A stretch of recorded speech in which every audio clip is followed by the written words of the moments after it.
Hello, Charlie TCG here, and welcome back to my channel. Today, I want to talk to you about my top 8 competitive picks for EUIC. It is just around the corner, one of the biggest tournaments and the rotation as well, so there's a lot on the line. So what better place to be as prepared as possible by seeing where I think some of the top placing decks fall in my rankings, looking at results from online scene as well as also Japan with a good insight and resource to see where your decks are kind of like placed right now going into one of the biggest tournaments in the world. Just want to say, first of all, the support this month has been honestly incredible. Thank you so much. Definitely from the bottom of my heart, nearly at 1,000 subscribers, or by the time this video gets released, we might have just passed that one. If we can get to 1,000 subscribers for EUIC, that would truly mean the world. So let's jump right into the video. My number 8 pick goes to Turbo Iron Hands. This card and deck is an absolute threat. Ampy very much already was felt like a little bit gatekeepery for how powerful it was by gaining an additional prize card when he used this attack when you get a knockout. But with the release of Iron Crown, you can boost up that damage, potentially even hit 220 damage. That's potentially 3 prize cards you can get from knocking out the likes of a Chien-Pao, Miraidon, and the likes of so, which is honestly very, very scary. We can see it did definitely rose up a little bit over in Japan by meta share being about 7%, but the online scene is really straight there at the number 3 spot with a win rate of 51%. Look, the matchup wise is pretty good overall. Obviously, it's a very, very good Lugia matchup, making sure you can get 3 prizes and 2 prizes pretty much every single where in the game, which is really, really strong. And a very weak deck from the likes of Blocklax and Arctina. This can really be the case that Arctina has a ton of HP and very difficult for you to try and get that big one-hit KO always the time. And Blocklax as well, you don't really play that many switching cards. So this deck here can definitely fall bits flat on that sort of end. My latest list here is very similar to a list that did pretty well last week in this Champions League. I absolutely love this one. Having the Mew is a really good inboard draw support because you really do need that on the board because you're not running gift energy as well. You want to have that guaranteed draw factor. Iron Bundle, I love it, that additional gusting effect. This can work really well if they bring out like a 2-prize Pokemon with a ton of single prize Pokemon on the bench. You can just play its Iron Bundle and also take 2 prizes from the likes of like a Charmander on the bench. Still having the rocking the 2-2 split of gusting with Counter Catcher and Boss's Orders, but now having like a Prime Catcher as well over the case of Reboot Bot. A Psychic Energy as well is really good, so Miraidon can be another attacking option, hitting for 160 damage, plus all the additional damages as well. You could hit a maximum of likes of 260 damage, which is really, really good, and forcing the 7 prize game. This deck here very much solely relies on likes of Heavy Baton on an Iron Hand, so you can move your energy freely after it's been knocked out. It has a big Achilles heel from the likes of Beach Court, which isn't really played as much, but Lost Vacuum is nearly in every other deck, which can be a little bit of a hindrance to its archetype. I think this is a very, very good one, especially when you think of how powerful the likes of single prize Pokemon are, or evolving decks as well. Making them 2-prize Pokemon is just really, really powerful, and it's good game-winning strategy. My number 7 pick actually goes to Arceus Giratina. This deck here had a lot of hype going into the format, pretty much thinking that this is definitely the big Charizard killer. You could chuck Iron Leaves in this one, Giratina VSTAR, obviously you can chuck a Maximum Belt to do 330, so honestly it was a no-brainer about why this deck was so good. We could see that would definitely be the result in the City League Championships, and the online scene doesn't really seem to be the case, but being rank 11. But the matchup is pretty evenly spread around the board, but having a pretty bad likes of Lugia, Lostina, and Chien-Pao could in fact be a little bit detrimental. You're not as disruptive as you once were, but spanning like the Path to Peak plus Boss and Iono, but you have other really good cards as well. Definitely this list here is a really good starting point, especially if you want to be testing this deck, or at least going against it if you are playing Charizard. Still having the Iron Leaves is a really good inclusion in this deck, pretty much having the amazing ability, which when you get to put it on play, you get to move any energies onto this one, plus move it into the active. So the idea is you can pretty much use your Arceus V-Star, use your Trinity Nova, try and get some little bit damage in that one, potentially even get a few KOs, and then attach them to like your Giratinas and Iron Leaves as a really good other attacking option. The Maximum Belt obviously is that one that introduction to make sure you can get these big one-hit KOs. Try on Arceus V-Star, well, you're now hitting 230 HP.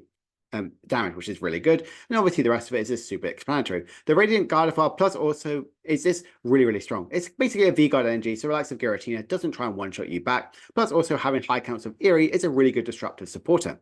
TM Devolution offers a really good technical inclusion, try and like force these board matchups to be well, like Chien-Pao, and also boosting out a Charizard matchup as well. I think this is a very, very strong pick, but it wasn't as strong as it once was. I think this is a better Giratina build, the Lost Zone Giratina, which has had a huge rise over there in Japan by having 30 wins and a meta share of 10%. Thinking about that, that's insane, but how limited it was actually shown at the start of the format. It's really risen from the ashes in a way, and it can really be seen in the matchup by pretty much having an even spread except from the likes of Chien-Pao. which for me is very strong. Obviously, it did lose quite a lot of cards going into this brand new format, but if we just have a look at this brand new deck here, we can see that we are seeing some interesting texts, likes of Iron Leaves, because you still want to have a very good Charizard matchup. You chuck an Iron Leaves on this one, well, all of a sudden, now your Charizard matchup becomes a little bit more favored. You can spam a few of these, and plus a Star Requiem, they can get your big 3-hit KOs on the likes of Charizard. Forest Stone is seeing a big increase in the likes of Giratina. You might go, Charlie, why would we play a Forest Stone when we have likes of Star Requiem? Well, Forest Stone sometimes you can't use your Star Requiem due to likes of loads of a Dex, playing likes of Mist Energy, making sure that Star Requiem has no effect. So having this Forest Stone makes you can get any card you might potentially need. It can get you that Iron Leaves you might to get the KO, get you that Prime Capture to use the likes of Radiant Greninja, or just get any of the big disruptive supporters that was really going to hinder your opponent's side. I do think this is a very good sort of deck going into the format. Obviously, goes a little bit more into that Charizard hate. If you definitely really don't want to have like you want to have a better Charizard matchup, Maxim Belt potentially could be a really good inclusion in this list as well. Definitely don't sleep on this deck. It is definitely not as strong as it once was, but still definitely up there by rising the ranks as well. But I do think the best Lost Zone deck is yet still to come. Lugia, however, is my number 5 pick. Now, this deck obviously won the Champions League and definitely put it on the radar being a very strong deck. We can see that be the case of being ranked second in the online scene. You can see as well in City League, it's about 8.5%, always kind of like averaging out that swing. Never a huge amount of number, but always about the 8%. But if we look at the matchup wise, we can see here, you definitely have some glaring holes. The likes of Turbo Iron Hands and Chien-Pao having very bad matchups into that. But also you have a really good matchup going into Block Clacks by having 4 copies of Jet Energy and having Pokemon which can these big one-hit KOs turn after turn to turn. You can absolutely win the matchup that way. I do think that's a really good strategy and how you can actually beat the likes of Control. This deck has definitely one of the strongest Control matchups.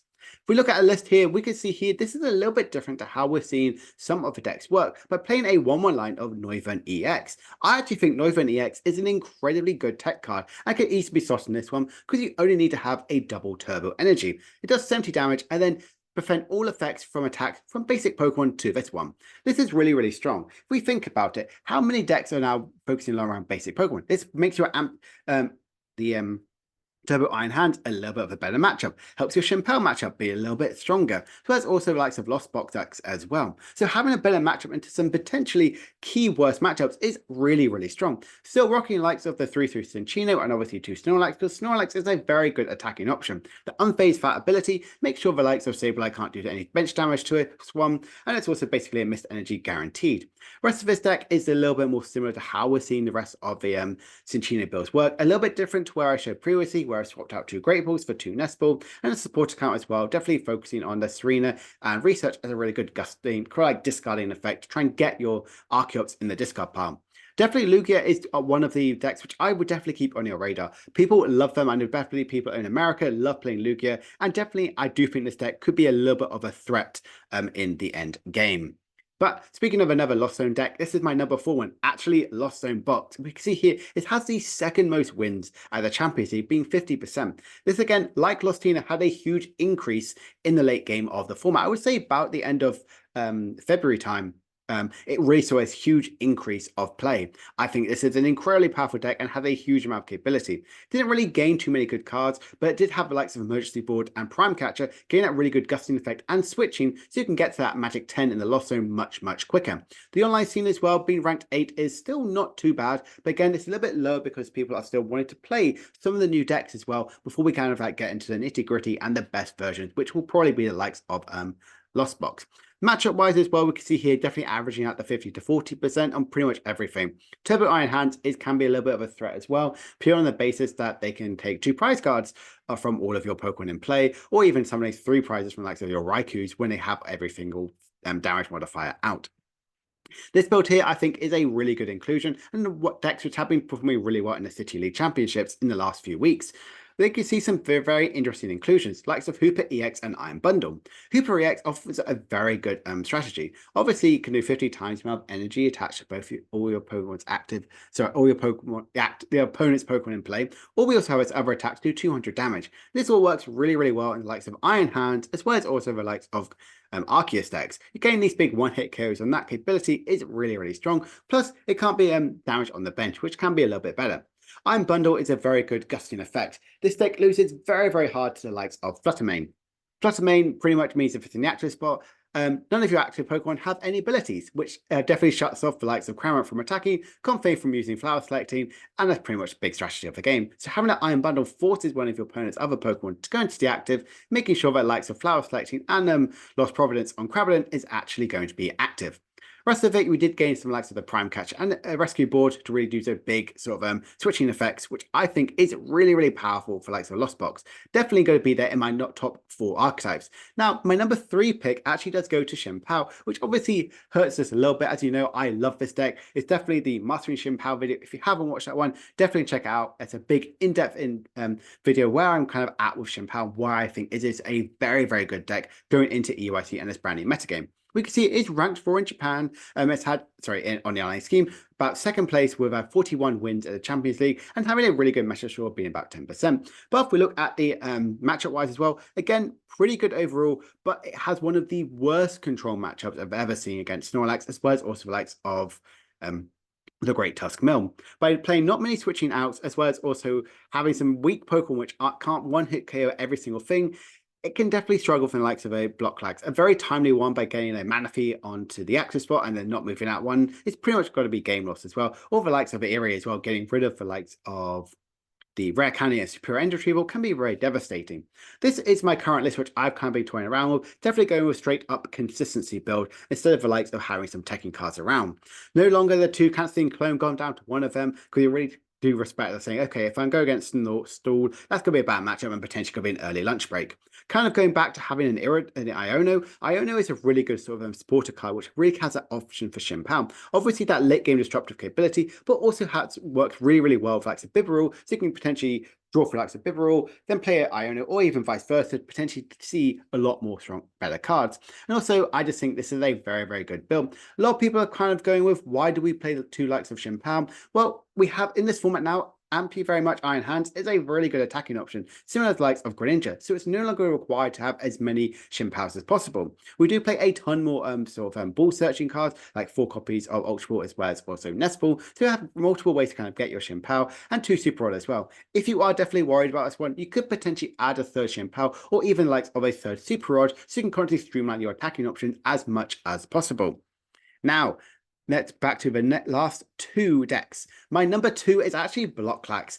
This card here and this deck is absolutely formidable. I think this is one of the strongest decks to go right now in the format. Pure on the basis how powerful it kind of gained with some of the brand new cards. We can see here in the Champions League, City League, as well as also online scheme, it is actually doing pretty well. It's about good. I would say it's maybe about to be a 3 to an 8% meta share going to be over there in the EUIC. But it just has so much to offer. Look at the matchup wise as well. You only have a bad matchup with the likes of Lugia and Arceus because they have a lot of HP and potentially have quite a lot of ways to kind of like get these big one-hit KOs on the likes of Snorlax. And I just want to talk to you, if we just look at the list, very similar to the list that we're doing well in the Champions City League, as well as also the likes of which did well, obviously, in the Champions League as well. Having the likes of Chi-Yu offers that really good mill factor in the deck, but there's also Rotom to draw so many cards. But did also gain a really nice card, likes of these Eerie and Hero's Cape.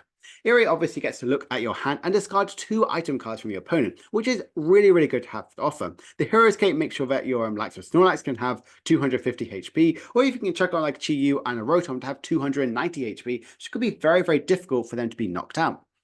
I think this is a very scary deck. As you can see, lots of these archetypes we've talked about rely on item cards for their searching capability. Think about likes of Charizard and Chien-Pao, you really rely on Rare Candy. Likes of Lost Zone decks really rely on the likes of switching cards, you can get to that magic 10 in the Lost Zone. I think this is a big threat to the metagame, and potentially unchecked, this could be the BDIF of this brand new format. But without further ado, let's actually talk about what nearly some people always hear. Charizard is my number 1 pick to EUIC. Just look at everything. It is so well. The City League wins. It is pretty much 71 wins over second place, 121 wins, 22 meta share in the City League, the number 1 ranking, and a 48% win rate. Yes, that might not be a little bit too high, but if we look at the matchups as well, this is going to be the deck which has the most results on anywhere online. So it's a much more accurate representation about where you think its matchups are going to be. We can see here it does pretty bad Arctina, as well as also Lugia and Lost Zone.